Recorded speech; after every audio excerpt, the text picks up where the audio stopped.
BNP থেকে পদত্যাগ করে সিরাজগঞ্জ ৫ আসনে জাতীয় নাগরিক পার্টি এনসিপির প্রাথমিক মনোনয়ন পেয়েছিলেন জাতীয় পার্টি আমলের প্রতিমন্ত্রী মেজর অবসরপ্রাপ্ত মঞ্জুর কাদের। গত ১০ ডিসেম্বর এনসিপি কেন্দ্রীয় কমিটি ঘোষিত ১২৫ জনের তালিকায় ছিল তার নামও। তার পক্ষে ২২ ডিসেম্বর মনোনয়ন ফরমও সংগ্রহ করা হয়। তবে তীরে এসে ডুবেছে তরী। জামায়াতে ইসলামীর সঙ্গে ১০ দলীয় জোটের কারণে এ আসনটি জামায়াত ইসলামীর প্রার্থীকে ছেড়ে দিতে হচ্ছে এনসিপিকে।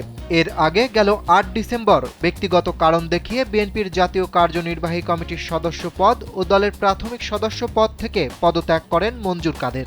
স্যান্ডেলিনা সো, রূপচর্চায় আভিজাত্য। এছাড়া একই জোটের কারণে মনোনয়ন সংগ্রহ করার পরও সিরাজগঞ্জ ৩ আসনে এনসিপির প্রার্থী দিলশানা পারুল এবং সিরাজগঞ্জ ৪ আসনে দ্যুতি অরণ্য চৌধুরী প্রীতিকে নির্বাচন থেকে সরে দাঁড়াতে হচ্ছে। তবে জোটের সমর্থনে সিরাজগঞ্জ ৬ আসনে এস.এম. সাইফ মোস্তাফিজকে প্রার্থী করেছে এনসিপি। মেজর মঞ্জুর কাদের ১৯৮৬ সালে সেনাবাহিনী থেকে অবসর গ্রহণ করেন। এরপর জাতীয় পার্টিতে যোগ দিয়ে পাবনা ১ আসন থেকে ১৯৮৬ ও ১৯৮৮ সালে সংসদ সদস্য নির্বাচিত হন।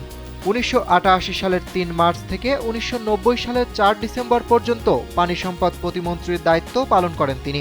এরপর ১৯৯৬ সালে জাতীয় পার্টি ত্যাগ করে বিএনপিতে যোগ দেন মঞ্জুর কাদের।